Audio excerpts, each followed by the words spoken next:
চারদিকের চাপে আমি অতিষ্ঠ হয়ে গেছি সেলিম। দিন দিন সরকারের উপর থেকে জনগণের আস্থা হারিয়ে যাচ্ছে। গত 4 মাসে বাংলাদেশে 118টা শিশু ধর্ষণ হয়েছে। তুমি বিষয়টা চিন্তা করছো কিরকম আমরা ভয়াবহ পরিস্থিতির মধ্যে পড়ে গেছে? এটা আমাদের সমাজের অবক্ষয়ের কারণে হচ্ছে লিডার। বিগত সময়ে তো আমরা একটা অপরাধেরও রায় বাস্তবায়ন করতে পারিনি, যার কারণে এর মাত্রা বৃদ্ধি পেয়েছে। রায় বাস্তবায়ন করা আইনমন্ত্রী কি করতেছে? প্রয়োজনে দ্রুত ট্রাইব্যুনাল চালু করে সব ক্লিয়ার করে ফেলাও। লিডার, মেইন সমস্যা হলো এখানে বিচারিক প্রক্রিয়া যা দ্রুত গতিতে নেওয়া যায়, স্লো গতিতে যায়। আর বিশেষ করে শামসু আগে থেকে বলে আসতেছিল ডিএনএ টেস্ট করার ল্যাব বৃদ্ধি করার জন্য, যেটা আমরা এখনো করতে পারিনি স্বাস্থ্যমন্ত্রীর বলদামির কারণে। বাংলাদেশের মতো জনবহুল একটা দেশে দুটো মাত্র ডিএনএ টেস্টের ল্যাব হলে তো আর হয় না। এগুলো মামলার রায় সম্পূর্ণ ডিএনএ টেস্টের রিপোর্টের উপর নির্ভর করে। আদালতের টেস্টের রিপোর্ট দেরিতে আসে, এদিকে আসামি জামিন নিয়ে বের হয়ে যায়। আর ভুক্তভোগীরা আদালতের দ্বারা দ্বারে ঘুরতে ঘুরতে অবস্থা খারাপ, ন্যায় বিচার পাবি কেমনে? এখন তো লিডার আমারও মনে হচ্ছে বাংলাদেশের গণতন্ত্রের আড়ালে ন্যায় বিচার ও মানবতা মৃত্যুবরণ করছে। তুমি যদি স্বরাষ্ট্র দপ্তরে বসে থেকে এই কথা বলো তাহলে সাধারণ জনগণ কি ভাবতে পারে সেলিম? গণতন্ত্র তৈরি হয় বৃহৎ ঐক্যের মাধ্যমে, এটা গুটি কয়েকজনের জন্য নষ্ট হয় না। আমি বুঝতে পারছি আলোচিত মামলাগুলোর স্লো গতির কারণে এরকম পরিস্থিতি তৈরি হয়ে গেছে। যাতে করে দেশের ন্যায় বিচার প্রতিষ্ঠিত হওয়ার রাস্তা তৈরি হয় সেই ব্যবস্থা করো। আর দেশের গ্রেনেড হামলা মামলার কি হলো? মূল আসামিকে কি গ্রেপ্তার করতে পারছো? এগুলো পাহাড়ি সন্ত্রাসীদের কাজ লিডার। আর কাশেম টিভি গত 1 বছর হলে যে দালালি শুরু করছিল পাহাড়ি জনগোষ্ঠীর নামে, যার ফলাফল আমরা নিশ্চয়ই দেখতে পেলাম। যদি সেটাই হয় তাহলে তোফাইলের জুট মেলে হামলা কেন হলো? দুধ আর পানি মিশ্রিত করবে না সেলিম। আমি স্বচ্ছতা চাই, ভবিষ্যতে যেন এরকম ঘটনা না ঘটে তার নিশ্চয়তা জনগণকে দিতে হবে। অবশ্যই নিশ্চয়তা পাবেন লিডার। আর শফিকের ব্যাপারটা কি করব? ওকে দল থেকে বহিষ্কার করে দিচ্ছে আর 24 ঘন্টার মধ্যে গ্রেপ্তার করো। এরকম ভণ্ড প্রতারক দুর্নীতিবাজ লোকদের আমি আর দলে দেখতে চাই না। এতদিন দিয়ে এসে সঠিক সিদ্ধান্ত নিছেন লিডার। সংস্কারের সাথে সাথে অ্যাকশনে না থাকলে শালারা জনতা পার্টিকে বস্তির দল বানিয়ে ছাড়িয়ে দিবি। কে কি করবে না করবে সেটা এবার আমি দেখে নিব। তুমি শামসুর সাথে কথা বলছিলে, ওর মতিগতি তো ভালো দেখতেছি না। নতুন রাজনৈতিক দল গঠন করবে মানে? গণতান্ত্রিক দেশে সেটা করতেই পারে, আমরা তাকে ধরে রাখতে পারিনি, জনগণ তাকে ছাড়বে কেন? ওর মতো একজন মানুষের কাছে জনগণের প্রত্যাশা থাকবেই লিডার, এখানে আমাদের তো কিছু করার নেই। খুব সহজেই বলে দিলে, ও যদি নতুন রাজনৈতিক দল গঠন করে তাহলে দেশের মধ্যে কি অবস্থা হবে বুঝতে পারতিস? সেটা আমাদের আরো আগে ভাবা উচিত ছিল লিডার। অন্য অন্য দল তাকে জোটে নেওয়ার জন্য উদ্গ্রীব হয়ে আছে, সেখানে আমরা তাকে মাইনাস করে ফেলেছি। আমরা তাকে কেন মাইনাস করব? সে তো নিজ থেকেই চলে গেছে। ও তো আর এমনি এমনি জানি লিডার, যেতে বাধ্য হয়েছে, নয়তো তো চোর দুর্নীতিবাজ ভণ্ডদের গুম হারাম হয়ে যাচ্ছিল। অথচ বগুড়ার 6 আসনে শফিক যে পারফেক্ট ছিল না সেটা শামসু কিন্তু বারবার বলছিল, আপনারা কিন্তু সেটা শোনেন নাই। এখন দিয়ে এসে কপাল চাপড়ালে তো আর হবি না। তারপরেও সেলিম তুমি ওর সাথে কথা বলো, দেখো না কি করা যায়। ঠিক আছে লিডার, আমি দেখতেছি, তবে কতদূর কি করতে পারবো বলতে পারতেছি না। ও যেরকম ব্যক্তিত্বের মানুষ, একবার যেটা না বলবে সেটা আর কেউ পরিবর্তন করতে পারে না।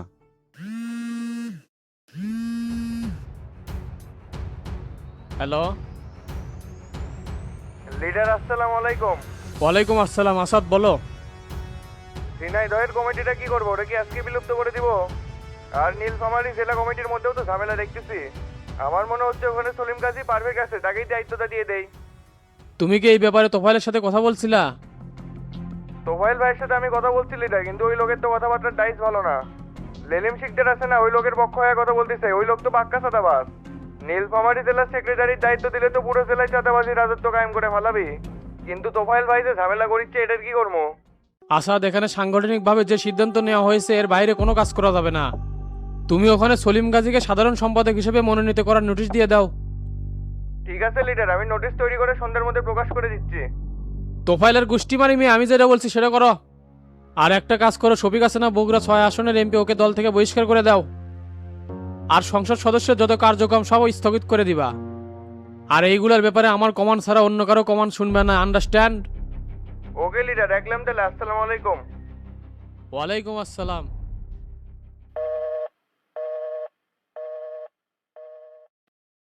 তোবাইল কিন্তু দলের মধ্যে বড় ভেজাল বাজানোর চেষ্টা করেছে লিডার, আপনি কিন্তু এটা বুঝতে পারতেছেন না।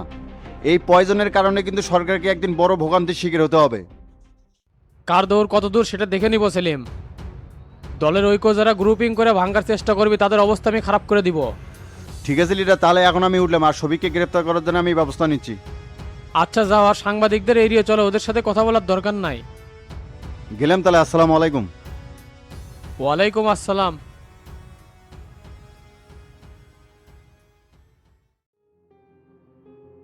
এইরকম একটা সন্ত্রাসিক বিশ্বাস করা কি ঠিক হলো রে শামসু? যদি পুলিশের সবকিছু বলে দেয়? না গুরু, উদয় বিদ্রোহ হলেও সন্ত্রাসী না, ওই বেইমানি করবি না। এদের কমিটমেন্ট খুবই শক্তিশালী। ওসমান ভাই, ভুল কিন্তু আপনার আছে। ওপেন স্কুল সংগ্রহ করতে আপনার সতর্ক হওয়া লাগতো। সবই ঠিক আছে, কিন্তু এই শালাবাটা যে ধরা পড়বি সেটা তো বুঝতে পারিনি, তাই আর এখন কি করব? পার্বত্য অঞ্চলে আমার লোকের দরকার আছে, বাগাইছড়ি উপজেলার দায়িত্ব উদয়কে দিয়ে দেবো। কোষ কি রে, সেটা কেমনে? এরা তো পাহাড়ি সন্ত্রাসী। মায়ানমারের সন্ত্রাসীদের সাথে এদের কিন্তু আতাত আছে। এরা কিন্তু বিদ্রোহী এমনি এমনি হয়নি, পার্বত্য অঞ্চল বাংলাদেশ থেকে আলাদা করবে চায়। মানুষ পরিবেশ পরিস্থিতির শিকার হয়ে অনেক কিছুই করে গুরু। প্রশাসন যদি ন্যায় বিচার করতে ব্যর্থ হয় তাহলে তো সবাই উদয়ের মতন অস্ত্র হাতে তুলতে বাধ্য হবে। এসব বিজয় চাকমা করতেছিল উদয় না, পাহাড়ি শৃঙ্খলা ফেরানোর জন্য এসব কাজ করে যাচ্ছিল। আর অস্ত্র ব্যবসা করেছিল ব্যাটেন্স চালানোর জন্য। এরা সবকিছু বাদ দিয়ে শামসু ফাউন্ডেশনের সাথে কাজ করার জন্য রাজি আছে। আমি সব ব্যবস্থা করে যাচ্ছি, কোর্টে চালান করে দিলে আমি জামিন কর্ম। তোর সিদ্ধান্তকে স্বাগত জানাই রে শামসু। প্রত্যেক এলাকায় এরকম হেরান চাইনা দলে ফেরাতে হবে। এর ওপর ভিত্তি করে আমার স্বেচ্ছাসেবক দল অলরেডি কাজ করতেছে, কিছুদিনের মধ্যে জাতির সামনে সব তুলে ধর্ম। তাহলে আমরা কোনো অন্য দলে জোট হচ্ছি না, নতুন দলই গঠন করবো, তাই তো? এটাই তো আমার কাছে বেটার মনে হচ্ছে গুরু। ছাপরি হয়ে কোনো দলের সাথে থাকতে চাচ্ছি না। দেশ ও জনগণের সাথে সাথে ন্যায় বিচার প্রতিষ্ঠিত করা আমার মেন টার্গেট। আমি এমন কাজ করে যেতে চাই যাতে জনগণ এর ফল 100 বছর ভোগ করতে পারে। তোফায়েল কাদের মোল্লা যে হারে পিছে লাগছে, তার সাথে আবার হাজি সিদ্দিকও অ্যাড হচ্ছে। এদেরকে নির্মূল না করতে পারলে তো চলার পথ সহজ হবি না। রিল্যাক্স, এদেরকে নিয়ে ভাবার সময় নেই ওসমান ভাই। এরা যদি বাগী হতো তাহলে কিছু করে দেখাতো। জনতা পার্টি ক্ষমতার থেকে চলে যাওয়ার সাথে সাথে এদেরকে আর খুঁজেই পাওয়া যাবে না। ইঁদুরের মতন গর্তে যাই লুকবি। এদের সাথে যুদ্ধ করে হাত নষ্ট করতে চাচ্ছি না। যদি প্রয়োজন হয় আপনি তো আছেন, মাঠ ক্লিয়ার করে ফেলাবেন। হ্যাঁ, বিন্দু পরিমাণ সময় নেবো না, 1-2 তে খালাস করে দেবো। শালা আমার মু এখানে লাশ পড়বি আজিমপুরের গোরস্থানে। আর সবিকের কি হলো? নিউজে যা দেখেছি, বগুড়ার তো মান সম্মান একেবারেই শেষ করে ফেলালো। এই মাদ্রাসাতে সিস্টেম ক্লিয়ার করে ফেলাছি গুরু। যে সিপে তুলছি পায়জামা লুঙ্গি সব খুলে গেছে, এখন সিয়ার যায় যায় অবস্থা।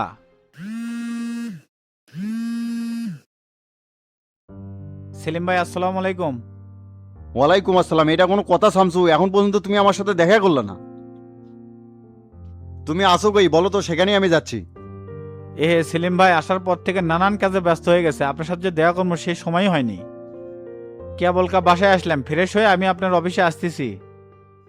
আমার অফিসে না, তুমি আমার বাসায় চলে আসো, জরুরি কথা আছে। আচ্ছা ঠিক আছে, আসতেছি আমি।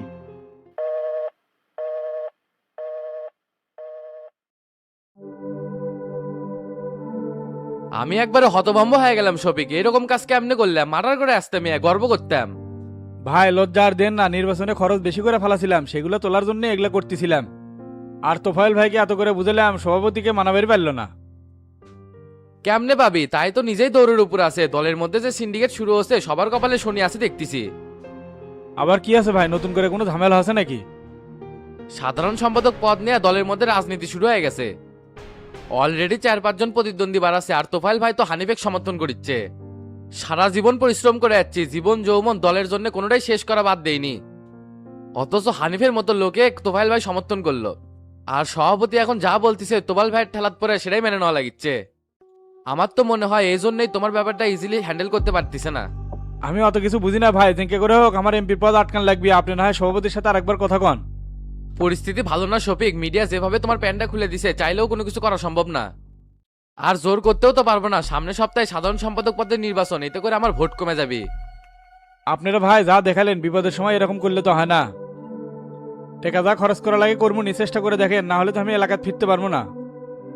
টেকা হলে বাংলাদেশে বাঘের দুধও পাওয়া যায় ভাই, কত লাগে দিচ্ছি, তাও এই বিপদ থেকে রক্ষা করেন। তুমি তো অনেক বড় ঝামেলাত ফেলে দিলে শফিক। টাকা হলেই সব সময় সবকিছু সম্ভব হয় না। এখানে পুরো ব্যাপারটা সভাপতি হ্যান্ডেল করতেছে, এখানে আমাদেরই বা কি করার আছে সেটাই তো বুঝিচ্ছি না। ভাই আর না করেন না, দলের জন্য আর আপনার জন্য মোটা একটা ফান্ড ব্যবস্থা করব, প্লিজ একটু চেষ্টা করে দেখেন না। কি যে করি কিছুই তো বুঝে পারছি না, ঝামেলাই হয়ে গেল। আচ্ছা তুমি টেনশন করো না, তে ঢাকাতে উঠছো কোথায়? গত রাতে একটা হোটেলে ছিলাম ভাই, এখন আজকে কোথায় থাকবো সেটা এখনো ডিসাইড করিনি। বললে হোটেল মোটেলে থাকার দরকার নাই, আপাতত তুমি আমার বাসায় চলো, এখন সেভে থাকতে হবে। আর আমি এদিকে চেষ্টা করে দেখি কি করা যায়। চলো ওঠা হোক এখন। আচ্ছা ঠিক আছে ভাই।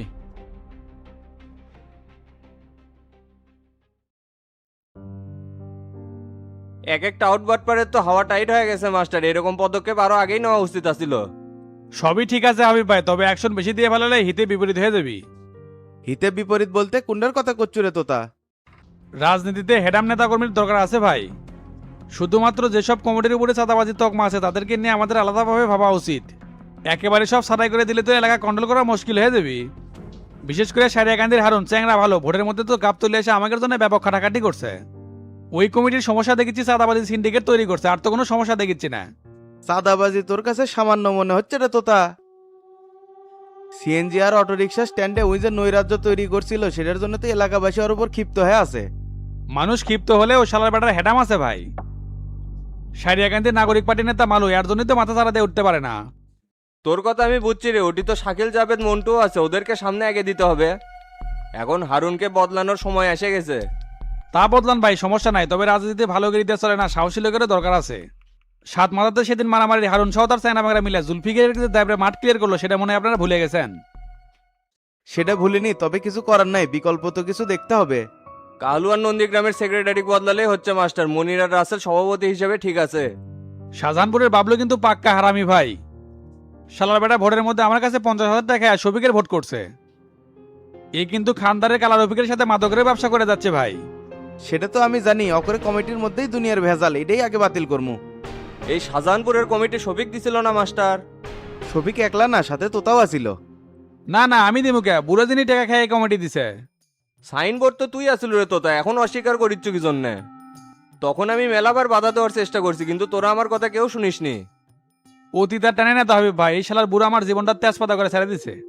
যারা যারা এই বিষয়ে শফিককে সাহায্য করছে খালি বহিষ্কার করলেই হবে না, তাদেরকে গ্রেপ্তারও করা লাগবে। তোতা খারাপ কয়নি মাস্টার, এই শালারা হচ্ছে দলের প্রয়োজন, জেলের ঢুকালেই সব ঠিক হয়ে যাবি। পরে শফিকের কি হলো মাস্টার, কোনো আপডেট নিউজ আছে? মিডিয়া তাক নিয়ে যে হারে তুলকালাম শুরু করছে, বহিষ্কারও হতে পারে।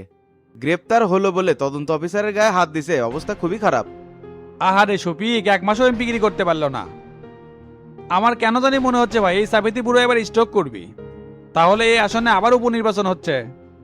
সেই পরিস্থিতি তো এবার দেখিচ্ছে, এবার ভেবে চিন্তে নমিনেশন দেওয়া লাগবি। কে রে তোতা, হবু নাকি আবার?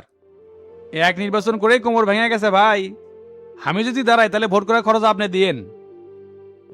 অত নালি আদেশের নয়। তোর কি মনে হয় শফিকের মতো আমার 2 নম্বরই টেকা আছে? চাচা আপনি তো বাড়ির ফোন ছাড়া যাচ্ছিলেন। এই রে, তাই তো কই, কোনো ফোন আসে না কে, ভুলে ছাড়ে আসছিলাম। দুনিয়ার মানুষ খালি ফোন দিচ্ছে, আর নন্দীগ্রামে হাবিস নাকি ওই তো বারবার ফোন দিচ্ছে। এ গোল্লা কেটা বারবার ফোন দিচ্ছিল?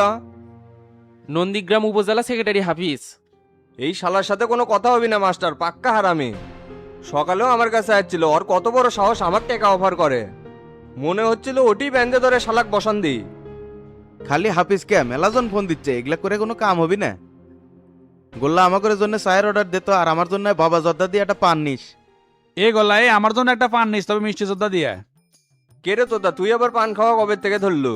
সকালবেলা মাছ দিয়ে ভাত খাচ্ছি তো ভাই, কেমন কেমন জানি লাগিচ্ছে।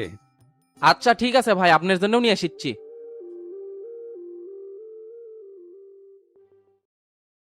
সচিব সাহেব, খবর কি? আর খবর ভাই, আপনি যে ঝামেলাত ফেলে দিছেন, ছবিগুলো যে দেওয়ার কথা ছিল এখনো দিলেন না কে? মিয়া ছবি না আমি বিউটি মেম্বারে হোয়াটসঅ্যাপে পাঠিয়ে দিছি, আপনি পান নাই? কালকে তো পরিষদ থেকে আমাকে ফোন দিছিল, সাথে সাথে পাঠিয়ে দিলাম। কোনটি আপনি পাঠিয়ে দিচ্ছেন? বিউটি মেম্বার তো এটি অনেকক্ষণ হলো বসে আসছিল। আর আমার নাম্বার কি আপনার কাছে আসছিল না? আপনি করে এগুলো কাজ নেই, আমি আর উপজেলার দৌড়াদৌড়ি করে পারবো না ভাই, ডাইরেক্ট চেয়ারম্যানের বিচার দিয়ে দেবো। মিয়া এত গরম হন কি জন্য? কোথায় কোথায় চেয়ারম্যানে বিচার দিবার চান? বিউটি মেম্বারে আমি ছবি দিছি, আপনাকে দেয় নাই, এতে আমার কি দোষ? এখন আপনি হোয়াটসঅ্যাপে দিচ্ছি, কাজ সারে নেন, এত ফটো ফটো করেন কি জন্য? ভাই আপনারা সবাই এসে দেখি খালি আমার ওপর গরম হন, আমিও তো একটা মানুষ।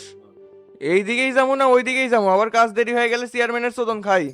ব্যাগ কিলে মতো কাজ করেন, সেই জন্য সুদুনটা খান। আমি যে আপনাকে কছিলাম মুখ বলতো ফাদাক দিয়ে কাজটা করে নেন, তাই অপেক্ষা করে আছিলেন কি জন্য? এই চকিদারে বসে বসে বেতন দেওয়ার কি দরকার? খেটে নিয়ে পারেন না? সামান্য কাজ নিয়ে একবারে অস্থির হয়ে যান। ও ডন ভাই, আর কথা বলেন না তো, তাড়াতাড়ি আমার হোয়াটসঅ্যাপে ছবিগুলো দেন, ওগুলো আবার প্রিন্ট করা লাগবে। আচ্ছা আচ্ছা দিচ্ছি। আর বিউটি মেম্বার কি আসছিল? না আজকে আর আসেনি তো, কে তাক খুঁজিচ্ছেন কি জন্যে? এমনি খুঁজিচ্ছি। তে ভাই এনে তাড়াতাড়ি দেন, আমার কাজগুলো আটকে আছে। আচ্ছা দিচ্ছি।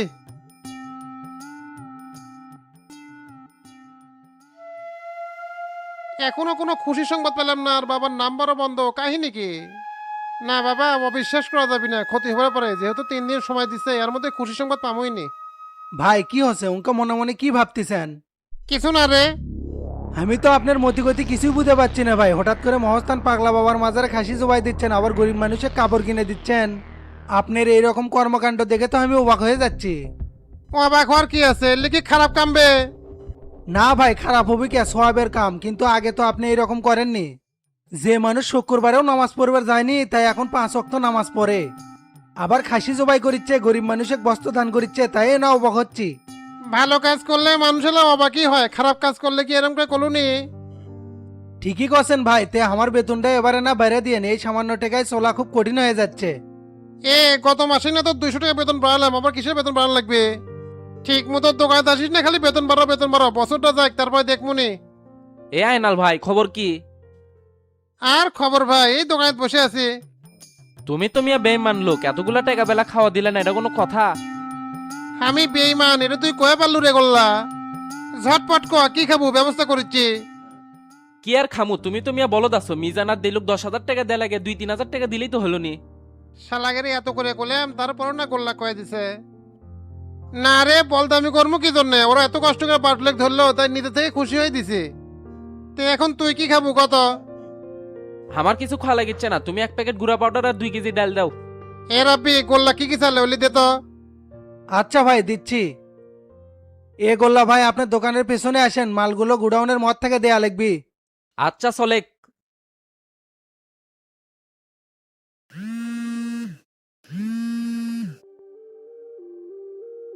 হ্যাঁ গোলাপি কও। আব্বা তো জমির রায় পায় গেছে আর আদালত ছেড়ে দখলও করে দিচ্ছে।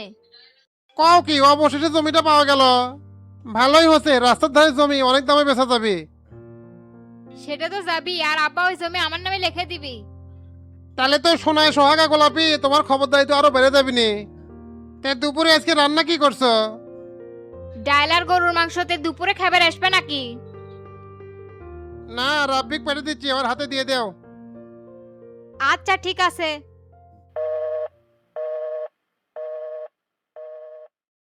আহা কি আনন্দ আকাশে বাতাসে।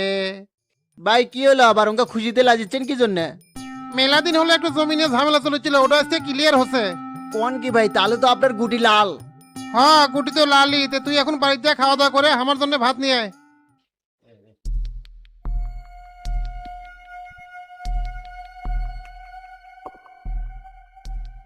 কিরে বাবা তো ঠিকই আছে, আমি তো মনে হয় খুশি সংবাদ পেয়ে গেছি।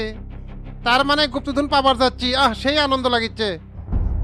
কিন্তু বাবাকে এখন ফোন দেবো কিরম করে, তার নাম্বার তো বন্ধ।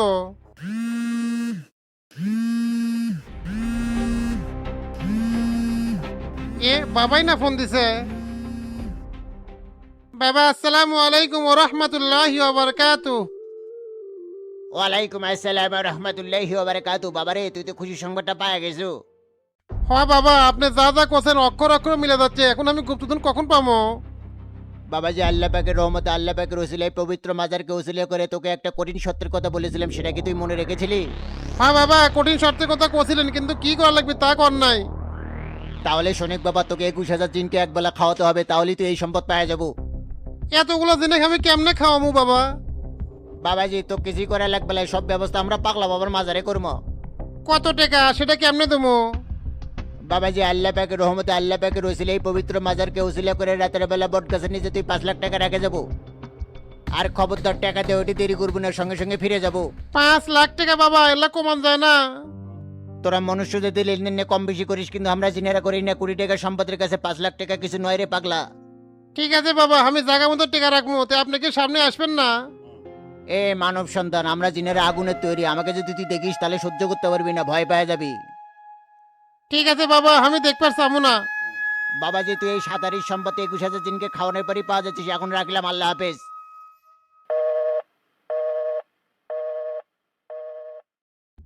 বাড়ির 4 লাখ আছে আর 1 লাখ ক্যাশে আছে, এই 5 লাখ টাকা আজকে রাতে যাই থুই আসমু। কোনোভাবেই এদিক সেদিক করা যাবি না, না হলে 27 সম্পদ আমার কপালে থাকবি না।